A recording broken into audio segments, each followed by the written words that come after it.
សមត្ថកិច្ចឆ្មក់ខាត់រថយន្តធុនធំមួយគ្រឿងដែលបំពេញដឹកទំនិញចូលក្រុងល្មើសសេចក្តីជូនដំណឹងរបស់រដ្ឋបាលខេត្តនាព្រឹកថ្ងៃទី10ខែឧសភាឆ្នាំ2026ដោយអនុវត្តតាមយោបល់ដឹកនាំរបស់លោកឧត្តមសេនីយ៍តូដាញ់អេងប៊ុនច័ន្ទស្នងការនៃស្នងការដ្ឋាននគរបាលខេត្តបាត់ដំបងលោកវរៈសេនីយ៍ឯកច័ន្ទសុធី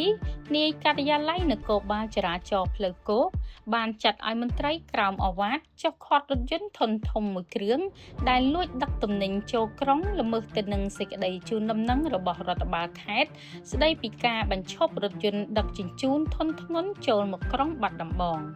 សមត្ថកិច្ចបានបញ្ជាក់ថាកិច្ចប្រតិបត្តិការខាងលើនេះសមត្ថកិច្ចជំនាញបានធ្វើការឃាត់រថយន្តដឹកទំនិញធុនធំមួយគ្រឿងដែលមានផ្លាកលេខព្រះសីហនុ 3A7844 ដែលរថយន្តខាងលើនេះមិនគោរពទៅតាមសេចក្តីជូនដំណឹងដែលមន្ត្រីជំនាញធ្លាប់បានហាមនិងបានដាក់ស្លាកសញ្ញាឲ្យមើលរួចអស់ហើយដែលមានខ្លឹមសារថាហាមរថយន្តធំធុនធ្ងន់ចូលក្រុងព្រោះវាធ្វើឲ្យខូចផ្លូវថ្នល់និងសណ្ដាប់ធ្នាប់